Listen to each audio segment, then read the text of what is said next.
go on our YouTube. Thank you everybody for joining us today. I'm Shahrbano. I work as an Education USA advisor at the Education USA Pakistan Lahore office. I did my Fulbright master's program from the George Washington University, where I pursued a master's in international development studies.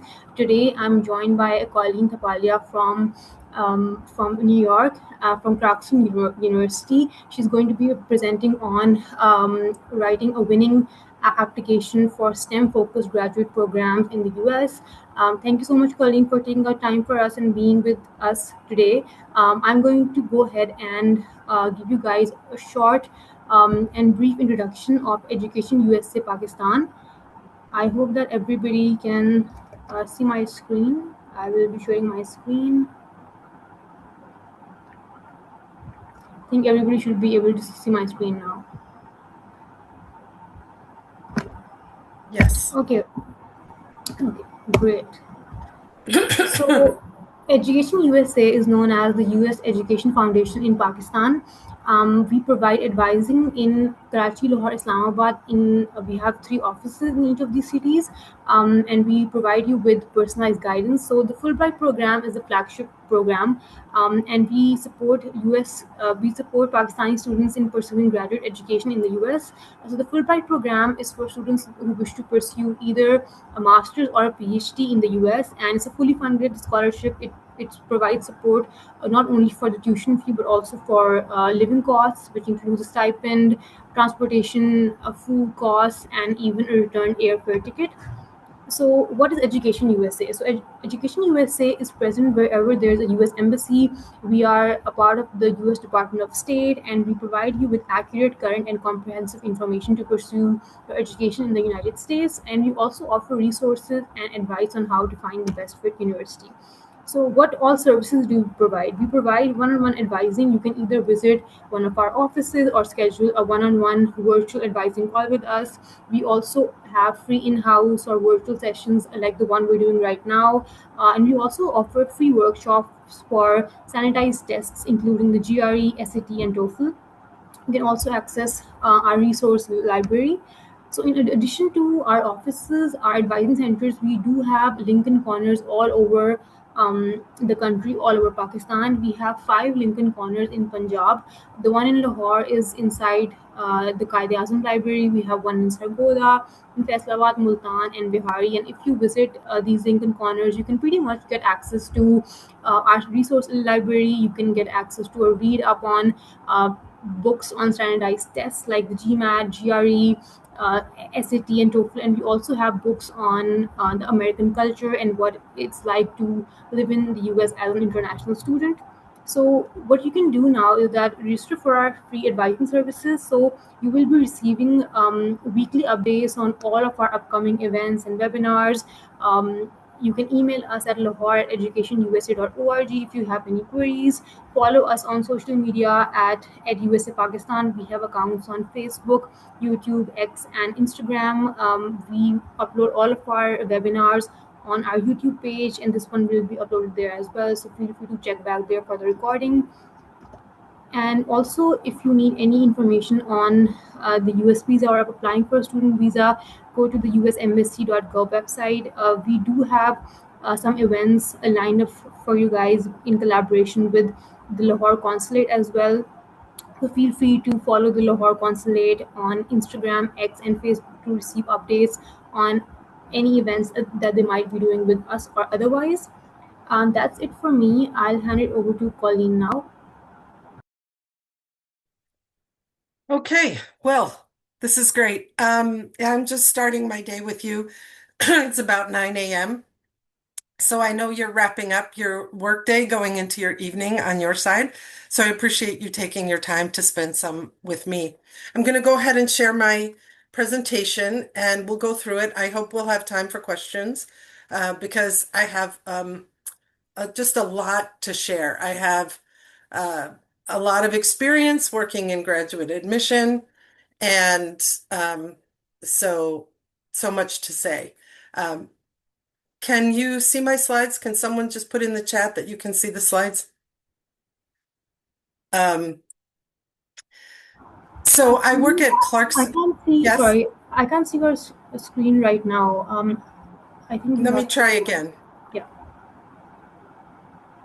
Okay, let's see. How about now? Yes, I can see it now. Okay, great, great.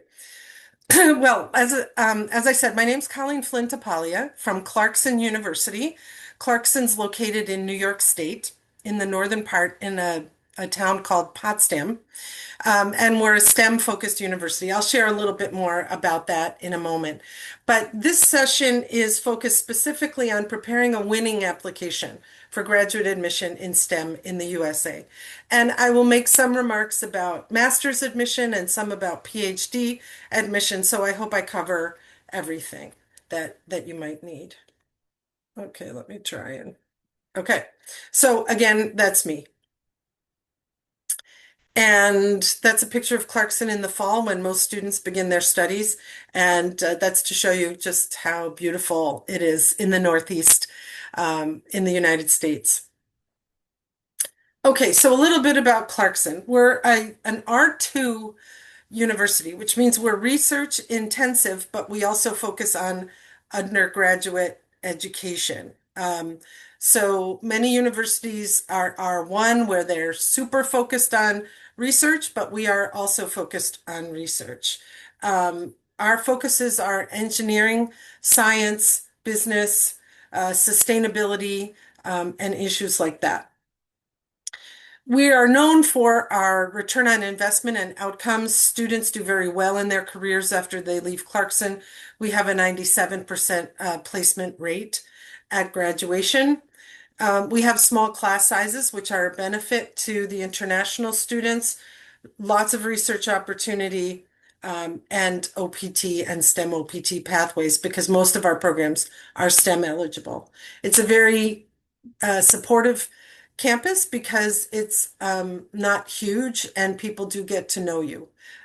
You have an identity outside of your department, outside of your the group of students who come from Pakistan, right? And we focus a lot on how people use the education or the research that they do in order to prepare for leadership roles in the future. Okay. There are a number of reasons why someone might start a postgraduate degree. One is to participate in research, as we've mentioned. Another is to obtain a professional kind of licensure or certification. That would be in the health sciences, where someone might study to be a physical therapist. Or in engineering, many of our programs at the master's level will help you earn your professional engineering designation. Another is to gain deeper knowledge in your particular field. You might want to advance your career in management or leadership at a professional level. And finally, you might want to develop a complementary skill set. So if you've already studied engineering, you might want to do an MBA in order to understand better how to make proposals to bid on work, that kind of thing. So there are a lot of reasons why you might want to do a degree.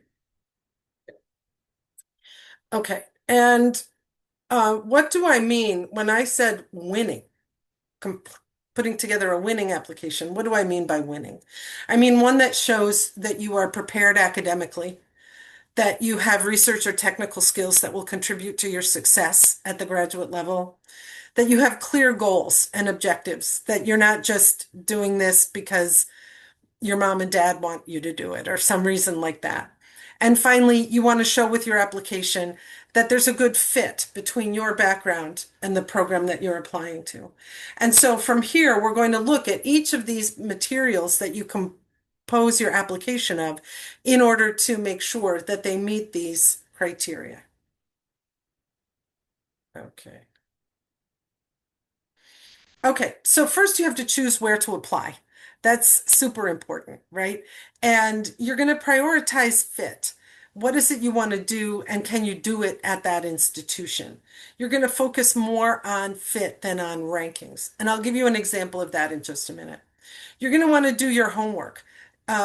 If you are interested in doing research, you want to find out what kind of research is happening at the universities you're applying to, because you really want to tailor your application to that institution. And you want to balance your list. You want to have maybe a dream school and then options that might be safer, where you're pretty sure you're going to get admitted. You're going to look at whether you require a strong funding offer and whether that university can offer that level of funding.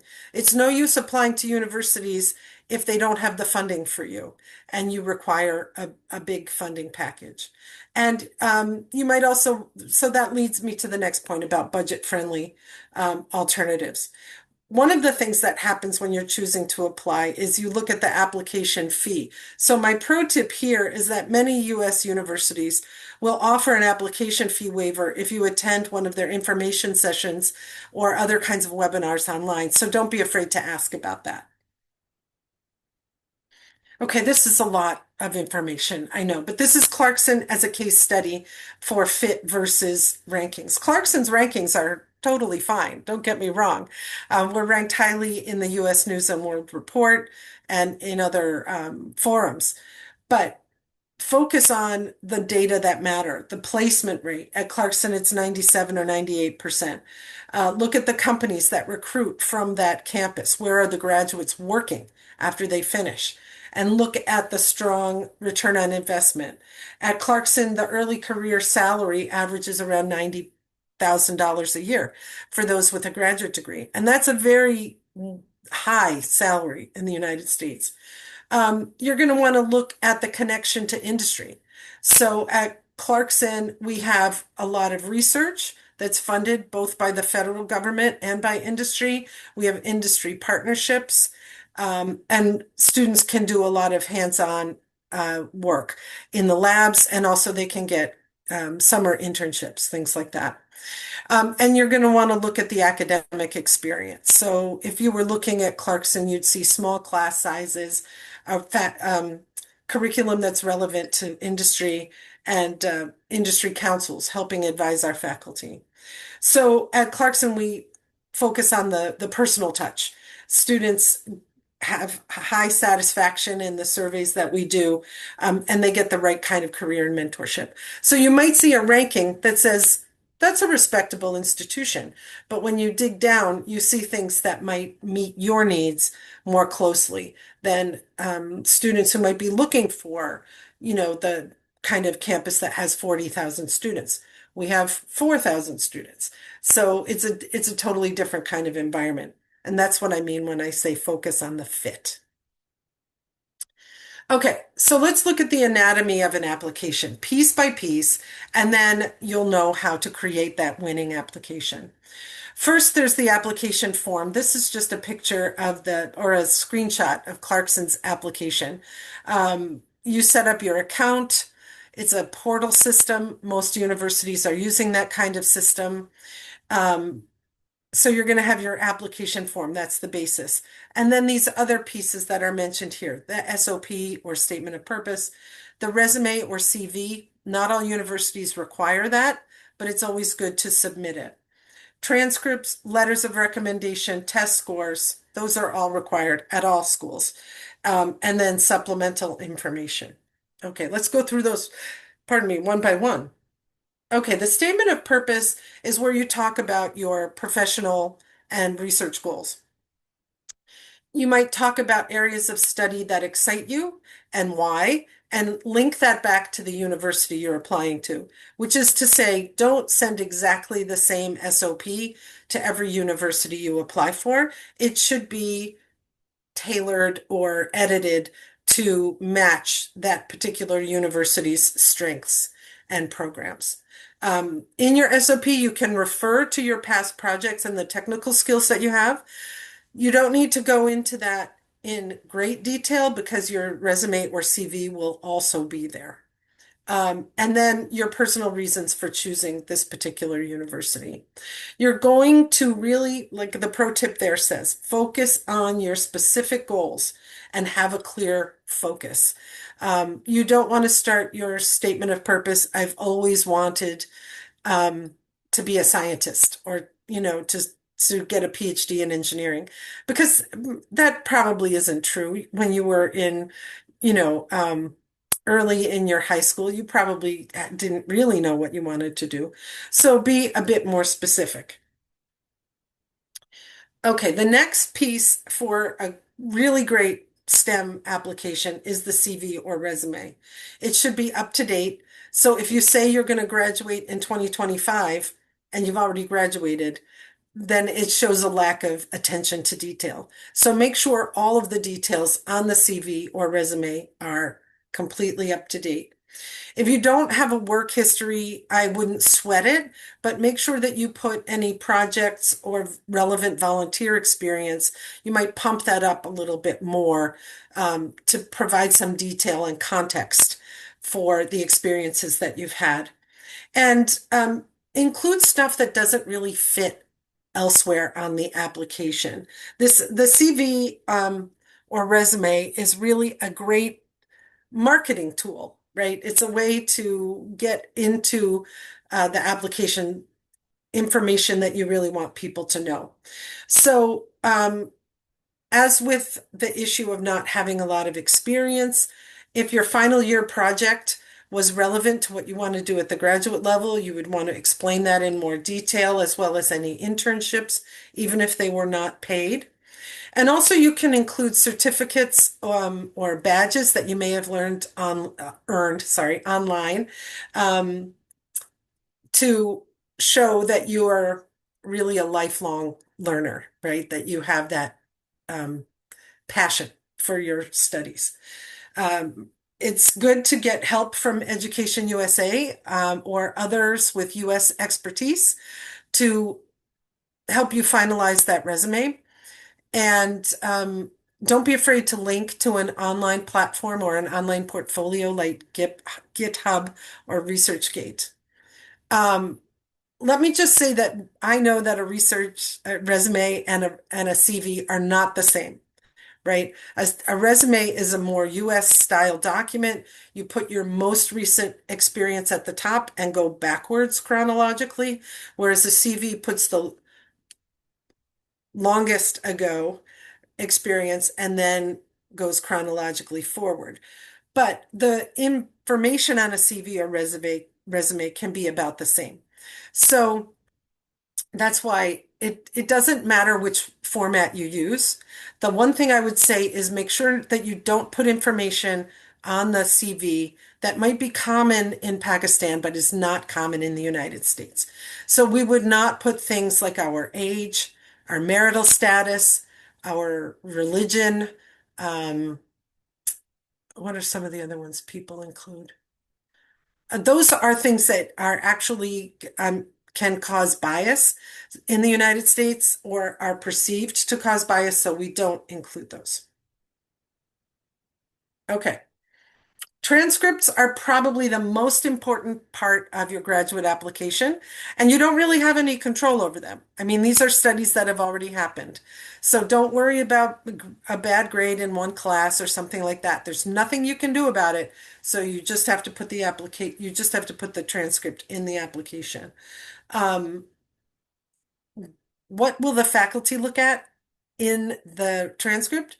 Many of them have particular classes they think are indicative of someone's potential at the graduate level. So even if you are a biologist or a computer scientist or an engineer, the faculty might be looking at your grades in mathematics or quantitative classes because they think that those are indicative of your skills at being able to do data analysis, for example. So don't overthink what they're going to be looking at.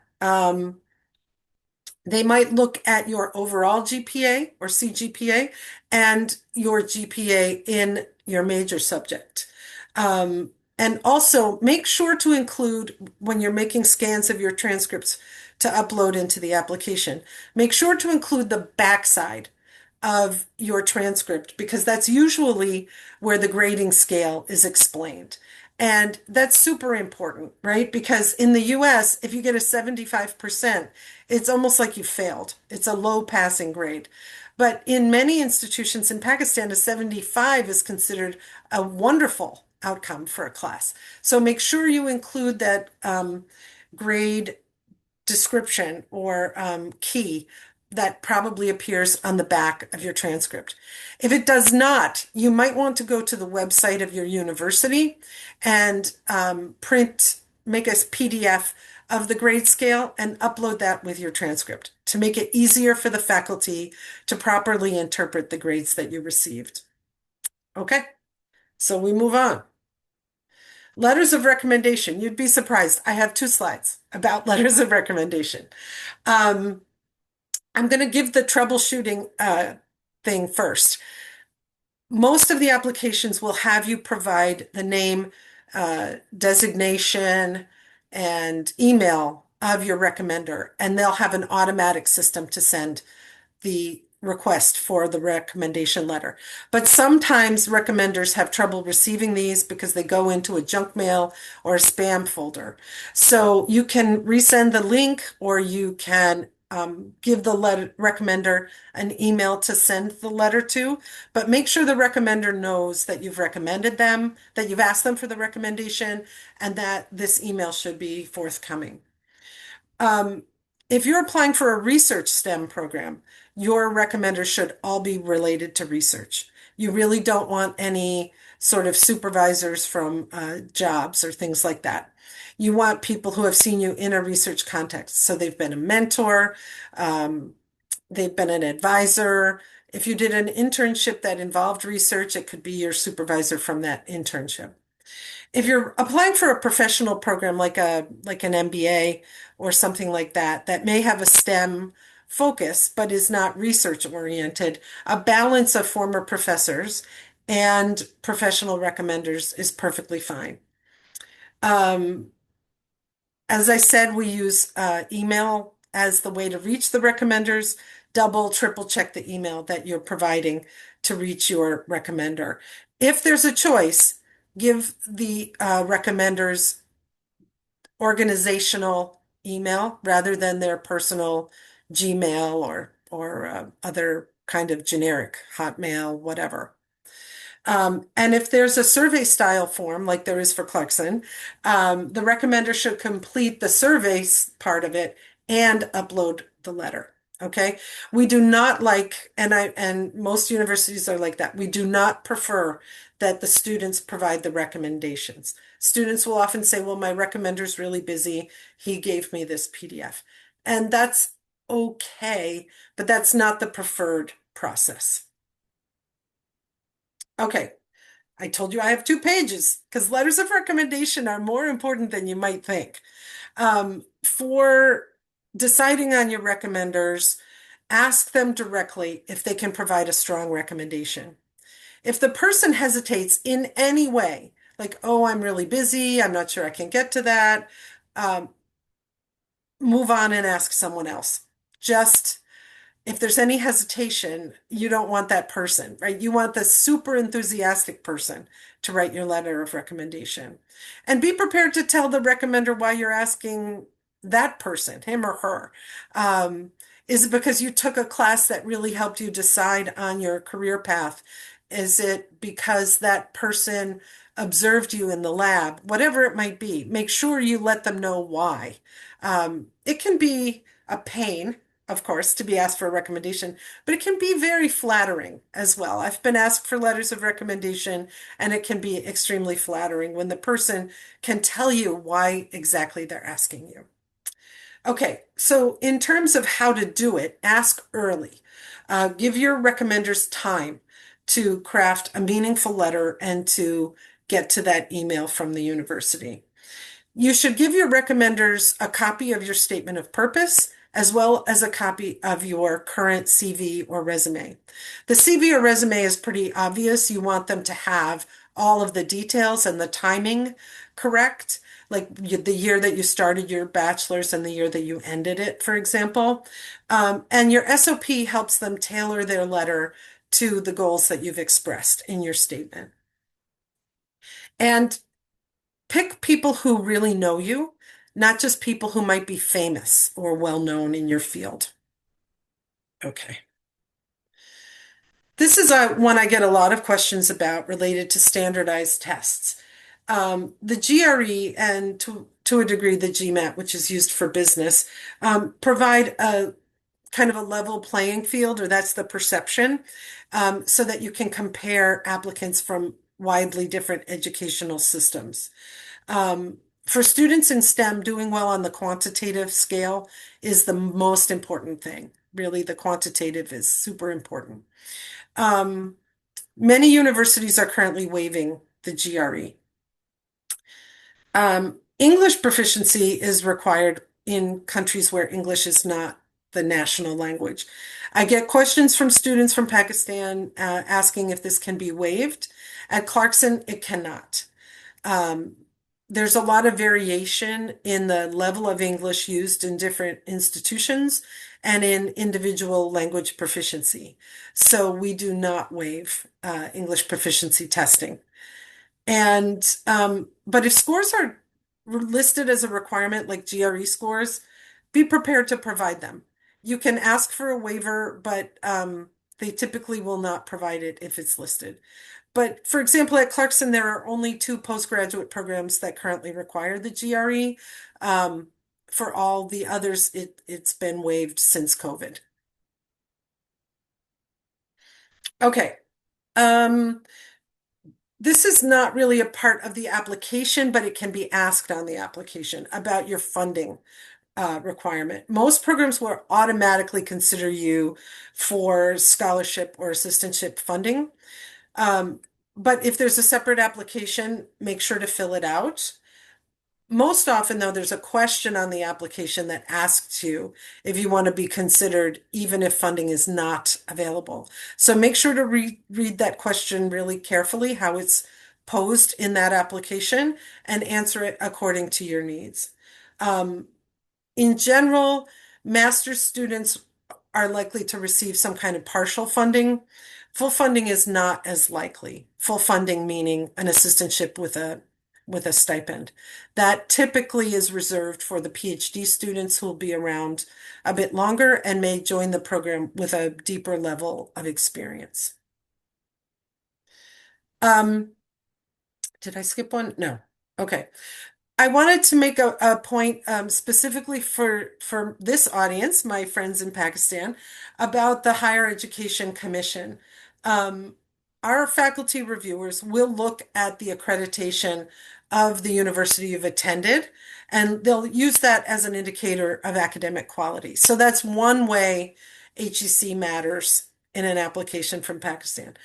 For you, when you're building your list of universities to apply to, you will want to look at HEC recognition because you want to be sure that your degree will be recognized once you return back home. Um, you want to go to a reputable university that will be totally fine if you're going to work in a government research lab at a university. It's probably less important in a business or corporate environment, but you want to leave the door open by having a fully recognized degree. So I'm going to leave ample time for questions, but I'm going to leave you with some final thoughts. Um, in your application, focus on what you can do to control the message, right? As I said, the transcript is the transcript. You can't do much about that, but you can write a really great statement of purpose. You can have an excellent resume. You can, as in the other box, it says portfolio visibility. You can organize your examples of your work on GitHub or another platform for an online portfolio that faculty can click through to from your resume to see examples of your work. Those are all things you can do and that you have control over. With the SOP, again, avoid weak or generic writing.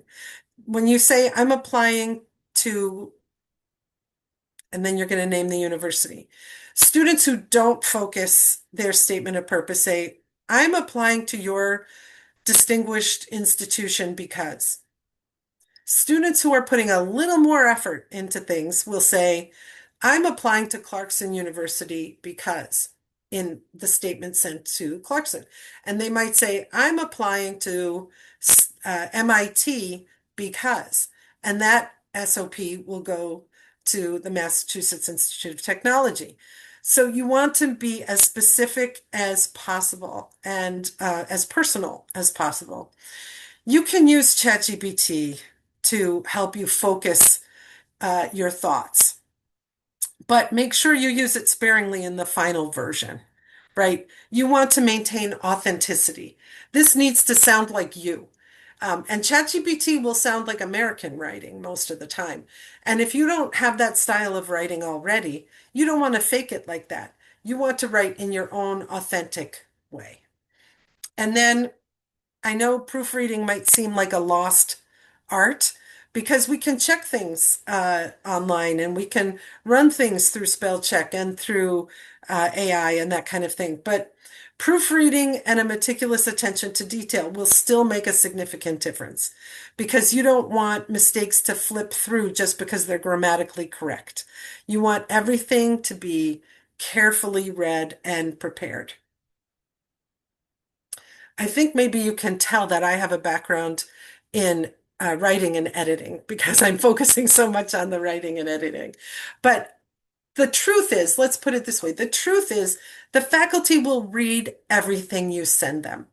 They have a lot of applications to read, and some of it they might skim, but you don't want them to skim on the wrong thing. You want them to find anything that they need in your application, and you want everything to demonstrate strength, authenticity, um, and a sense of purpose. Okay, so if you have any questions afterward, you feel free to email me at that email. It's gradintl@clarkson.edu. And of course, I included that picture because I know that Pakistan's a cricket crazy country, and that's actually a cricket competition that we had at Clarkson. The students played for their different countries, so India, Pakistan, Bangladesh, and Sri Lanka, I think were all of the ones represented at that competition. Okay, and that actually concludes my formal presentation. So I'm going to stop sharing and I'm going to look for your questions. I see there's a Q&A and that there are questions in there. So let me start to go through those one by one. And I'll try not to, like, don't share too much personal information, but okay.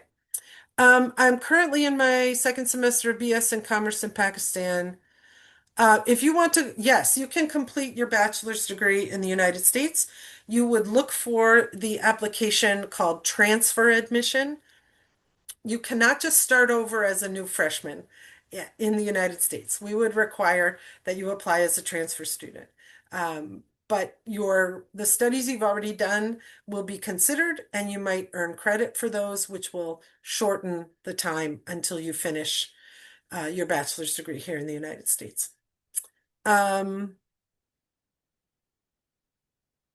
So then there was a question about, okay, Andrew, I think the information that I shared, much of it is relevant for undergraduate as well when you're writing a statement of purpose. But feel free to email me if you need any additional question. Fatima's asking about other differences between the CV and the resume. So one is the chronological thing. The CV is a little bit more structured, but if you have already done a CV, please just send the CV. You don't have to stress yourself out turning it into a US style resume. I would just say be careful to remove those pieces of information like male, female, uh, Muslim, Christian, married, single. Those kinds of things are not included in application materials in the United States.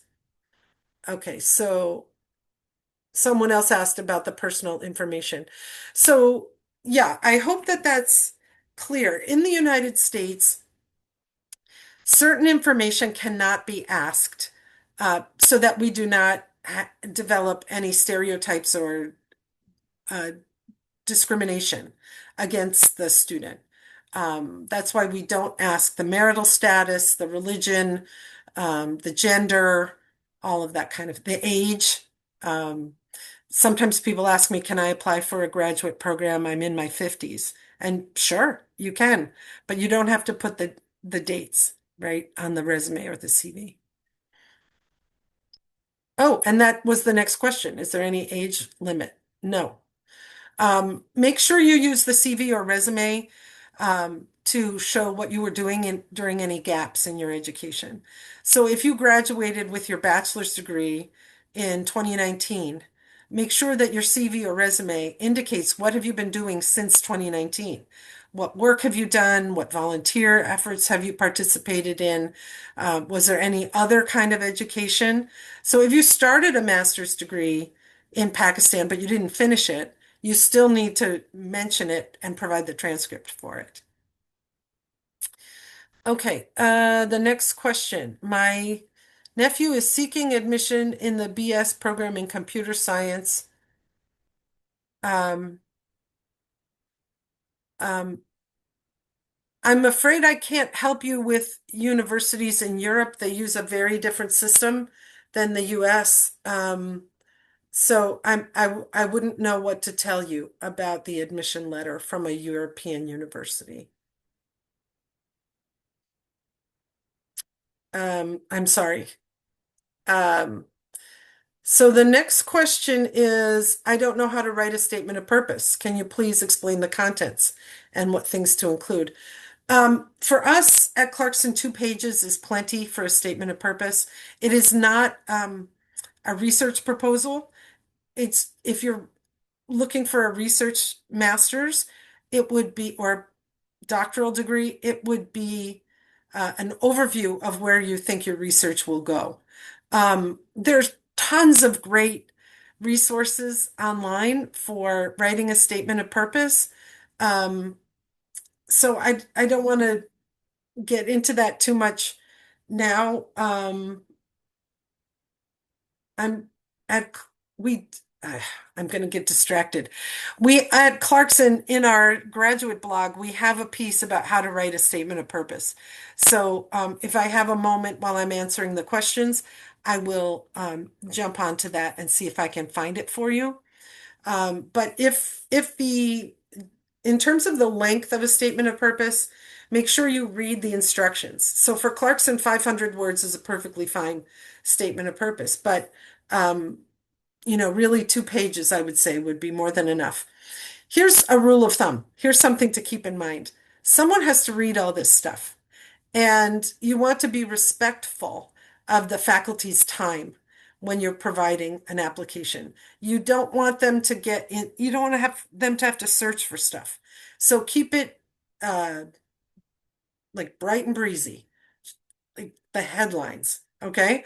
Um, yeah, that's my quick advice on statement of purpose, but I will see if at the end I have time to find the blog post from Clarkson about writing a statement of purpose. So, okay, I put the email ID on my last page of the presentation, but I will put it in the chat in case you have questions.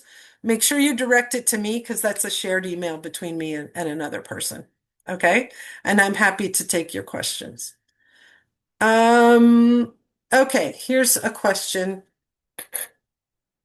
I want to know if a person with a low CGPA in bachelor's can get admission in master's. So, um, yes, it's yes, but it would be helpful if you've gained some work experience or internship or research experience, and it might not hurt to take the GRE and try and shoot for a really strong quantitative score. Okay. One person asked, does it matter if I use CV, what type of CV format? I don't think it matters as long as the information is well organized. One thing that a CV or resume will do is show your good communication skills to the faculty, right? How good are you at putting things together? So spend your time organizing it, right? You keep all of your education together, all of your work experience together. You might want a separate section on research. You might have a separate section on languages if you speak more than one language. You might have a separate section on technical skills. So, in your area of research, are there particular computer programs that are common that you should mention that you're familiar with and that you know how to use? So make those kinds of determinations. Um, okay, someone did a BS in psychology in 2023. What do you suggest? Um, okay. Psychology is such a flexible degree, and that's a great thing. So the main thing is to figure out what is it that you want to do next. So a lot of people who do psychology in the United States end up working in human resources. So if that's you, then you want to get an MBA, right? Because you want to have that business skill to complement your psychology skills. Remember, I said at the very beginning of my presentation that one of the reasons to go for graduate study is to complement what you studied at the undergraduate level. Another one is to go forward in the same area. So if you did psychology, you could go into a master's in mental health counseling, right? Those are two very different directions, human resources and clinical mental health counseling. But both are perfectly normal for someone to do after a bachelor's in psychology. So I think the main thing is to reflect on what it is you want to do and figure out which graduate program will help you get to that place. And for Ajay, I just thank you for the nice compliment. Okay. I have recent engineering degree, but also recent business experience. Which degree should I target?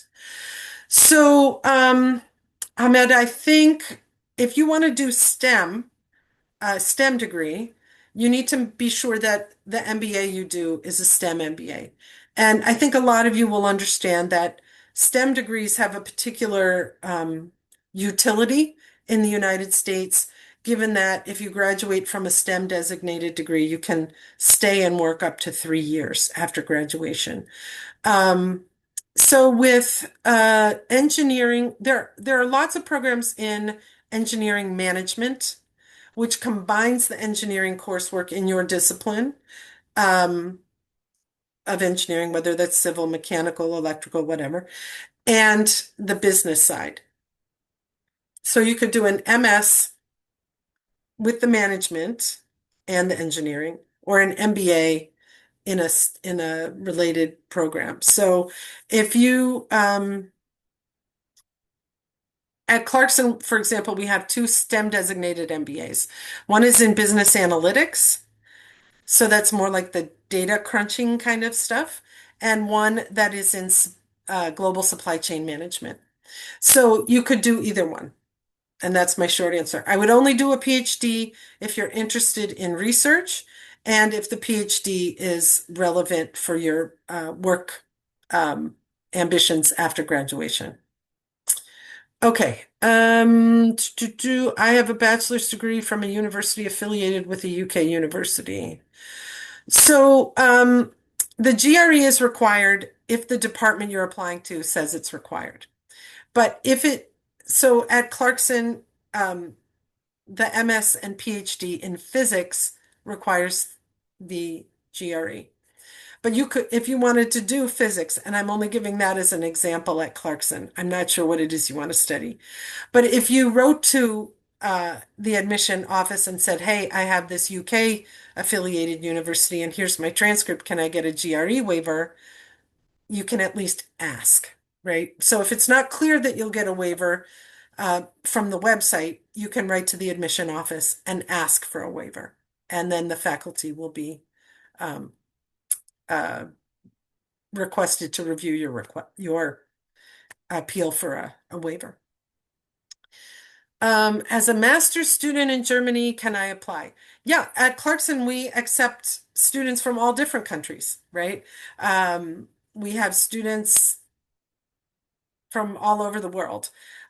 So a student from Pakistan with a German master's is perfectly qualified to apply for a PhD from Clarkson or from another university in the United States. The German education system is well known for its high level of excellence, so I think that would be looked on favorably. Does it matter what type of degree or even program evaluation service? So at Clarkson, we do not require a WES evaluation or any other kind of evaluation. But some universities will require that. Make sure you read the website to see what companies they accept evaluations from. Um, I know that Scholaro is now offering an evaluation, an AI-powered evaluation service, which I think might be a little less expensive than some of the other options. Um, so it's going to depend on the universities that are on your short list, right? But many universities are not going to require an evaluation at all. I think using the Europass resume format would be a great idea. That's the next question on my list here. So that's a standardized format, which is always a nice thing. Um, does At Clarkson, we do offer fully funded PhDs. It's going to depend on what the needs are in the department. Um, it's not based on how high your CGPA is or how good your resume is or your letters of recommendation. It's going to depend on what the faculty member needs. So it's good to look at the university's research initiatives to see what to target in your statement of purpose. So for PhD, we really don't look at extracurricular activities anymore. That's really something that's looked at more for the bachelor's admission and not for the PhD. But they might be interested. I mean, it's fine to put on your CV or resume, um, some of your pastimes. Um, it would be helpful if you've ever had leadership roles in a nonprofit or a professional association, if you've been the editor of a journal, something that's not a job, but that shows that you have a well-rounded interest in your field. I would include those, definitely. Um, what kind of volunteer programs are preferred? I would just put the volunteer programs that you feel passionate about. So if you are a civil engineer, but you have a passion for the environment and you get involved in like World Wildlife Fund, uh, fundraising and things like that, it doesn't matter that it's not related to your discipline. It just shows that you have a life outside of your work, and that you care about the world around you. Okay, so this question is, I'm in my 7th semester of software engineering, graduating in December. My target term is fall. So you're talking about fall 2027. Um, it's not too early to start looking now.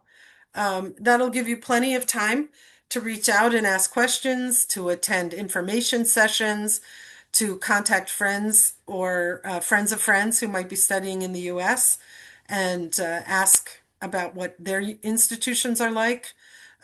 So 7th semester of the bachelor's is a good time to start looking for where you're going to go for the postgraduate. Um, Moving on to the next question, what is the minimum GPA for admission to undergraduate programs? We're looking for a 3.0 on a 4-point scale. So you can use Scholaro or some other resource to figure out what your CGPA is in the US style, but you should be looking for about a 3.0 on a 4-point scale. Um,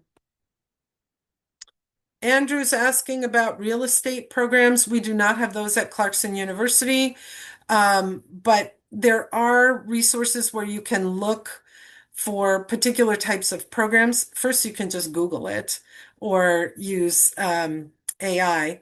but I'm going to put it in the chat, okay? There's platforms like gradschools.com um, where you can look up a lot of different programs by discipline, like real estate. I want to ask regarding ROI. I want to pivot to the field of informatics.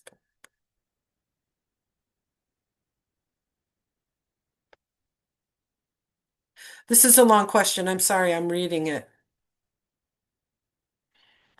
Um, for this question, and the questioner's anonymous, so the question is about someone who's making a career pivot from research into a more informatics type field. If your professors can talk about your ability to do research and design the research in such a way that that the data are that you can crunch the numbers and interpret the data, I would say that's fine. And the question about WES or other credential evaluation is that you really need to look at the university you're applying to see if they require that. Some do and some don't. Fatima's asking about previous research experience for a PhD. It's really important. Some disciplines require that you have a master's before you go to the PhD. Um, and in that instance, you've probably done some research before. If you're trying to go directly from a bachelor's to a PhD, you need to have done research before. Because think about a fully funded PhD, right? They're going to waive your tuition and give you a stipend. So assume that's going to take 5 years. Um, that's an investment the university is making in you of probably close to $250,000. So um, they're going to pick the people who have the best chance of success and who have already shown the beginnings of a career success in research. So if you have the opportunity to do a summer research program at your university or as an exchange with another university, to participate in faculty research or do an internship in a research lab, I would say you really need to do that. Okay, moving on to the next question. What is the last date for applying in a master's degree? Some universities have fixed deadlines and some have rolling deadlines. At Clarkson, we have rolling admission, so a student could apply now to start in the fall, but they would need to move fast because there's not a lot of time, and you need to factor in to your decision making the idea that you're going to need to go for a visa interview, and getting that visa interview appointment can take time. So, yeah, here we are, beginning of May. You can apply for fall. And if you're not able to get in time, you could always defer and start in the spring, which is January. Do you evaluate GRE requirements based on the awarding institution accreditation or the country where the degree? So the GRE stands on its own. We don't really link that with things like the awarding institution or the country where the degree was completed. Um, the GPA would be more what we would look at in terms of the institution's accreditation. So a highly ranked university or a highly accredited university, we might be more flexible on the GRE, on the GPA than other universities. How much of ChatGPT can we use? Well, as a writer, I want to say none, but that's not true. I would say I would use ChatGPT more at the conceptualization phase of creating the outline. What are you going to put in your SOP? And then maybe run it through maybe run your version, your final version through ChatGPT and ask it to make minimal changes, but just do a final edit and proofreading. Okay. I'm from moving on to the next question. I'm from Pakistan, completed master's in mechanical engineering from Malaysia. So I know this is possible. It's unusual that you would have no transcript um, and no coursework, but you could still apply. You would probably need to provide documentation um, of the master's and of the fact that that master's does not include coursework. Um, I do not think we would, like, at Clarkson. I'm not sure we would waive the GRE in the two departments that require it, and one is mechanical engineering. But you could certainly ask for that. The fact that they don't have a transcript from your master's makes it a little harder for them to decide to waive. So you might need to provide a link to your master's thesis so that the faculty could make a determination of whether to waive the GRE. In the this is the next question. When will the master's program start? In the United States, the fall semester typically starts at the end of August, mid to end of August. And in the spring, we start at the beginning of January. Pardon me, those are our two intakes. In other countries, when they talk about the fall semester, they usually mean September. So I always want to be clear that in the US, it's August. Okay. I am a teacher and trainer at Talentatis. So if you want to do a PhD in um, linguistics or curriculum and instruction, there are definitely programs in the United States. We don't have them at Clarkson, but you will find what you're looking for. It's just a question of choosing the right program to meet your needs, right? Um, So someone else asked about GRE. Is it compulsory for Clarkson? It is only compulsory for the PhD in mechanical engineering and in the physics department. Those are the only two that are required. Um, so I have not. Um, So for the question about the person who has children, I would say you probably should go to Education USA either in person or virtually to get some career advising about what program is relevant for you. You probably want to do one of the ones that's commonly done right after a bachelor's degree. I'm not sure what the gap is in your case. So yeah, it's possible, but you probably need to focus on some other features in your life after you finished your bachelor's degree, like any volunteer work, um, yeah, things like that, because that's going to be a little harder. So I answered this question, I think, already about the real estate program in the United States. Um, you can Google, you can use gradschools.com. And probably you'll be looking at an MBA with a real estate focus, or there may be actual MS programs. Okay. Um, this is someone with an undergraduate focus. If I'm currently doing biology and IGCSE, but I'm somewhat leaning, yes, that would be fine for applying as a bachelor's degree. For the student working on the A levels. Um, keep in mind also that students with A levels can often get credit for those in their bachelor's in the United States, sometimes even up to uh, 1 year of undergraduate study. Okay, I think I'm near the end here. Oh my gosh. And we're at our time. So let me see if I can run through these real quick. You can, okay, with the GRE question, it's going to be based on the yes, it's going to be based on the university. I understand that question better now. but you're going to have to ask for the waiver. It's not going to be automatic. So make sure that you make a good case in your email asking for the waiver. Can a master's leading to PhD be fully funded? It can be, but probably only if you have some good research experience. Um, you might want to ask the admission offices at the university you're going to apply to. Can you guide on scholarships or funding?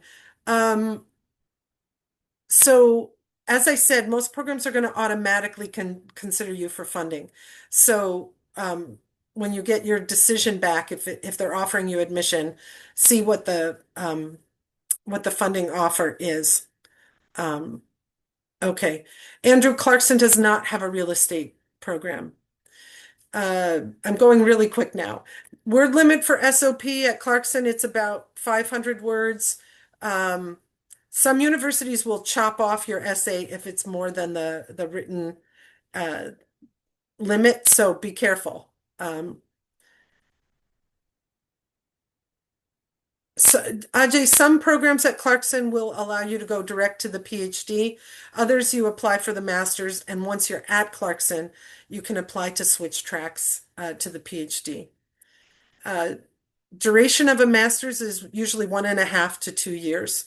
I've answered the word limit question. So the winning application is the one that has all of the factors that I talked about in my presentation. Um, Undergraduate admission at Clarkson is a rolling process. We do intake in the fall and in the spring. Um, so for the person asking about bringing a family, the main thing is that you have sufficient funding to cover your family in order to get an I-20 for your family. So I can only answer based on what is uh, academically relevant, not necessarily kind of a career counseling question about what's relevant that way. Okay, so I've gotten to the end of all the questions, and I'm very appreciative of how active the Q&A box was. There were 46 questions asked, and I tried to answer all of them. So I really appreciate your attention and the level of your interest and passion for what comes next for you at the graduate level. Thank you so much, Colleen, for taking our time. And we hope that we'll do another webinar. We're doing one with you tomorrow, actually. We're on the panel and hope to continue collaborating with you in the future. Thank you so much and have a great day ahead. And looking forward to the webinar tomorrow. Great. Okay, take care, everybody. Thank you. Bye. Bye.